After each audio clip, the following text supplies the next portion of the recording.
शुभ सकाळ पिलामाने आजिर social science किछि अभ्यास प्रश्न देइछि। प्रथम प्रश्नटी होउछि दक्षिण आफ्रिका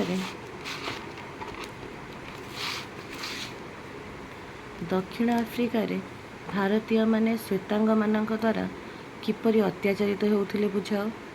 द्वितीय प्रश्नटी चंपारण आंदोलन रे महात्मा गांधींकर भूमिका संपर्क रे आलोचना कर।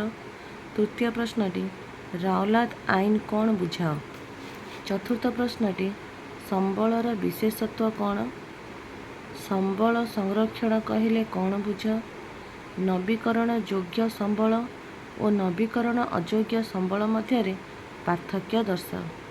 ये समस्त प्रश्न को लॉन्ग क्वेश्चन भली लिखिबो जेपरिक 5 मार्क रु केते मार्क मिल पारिबो सेही भली भाबरे।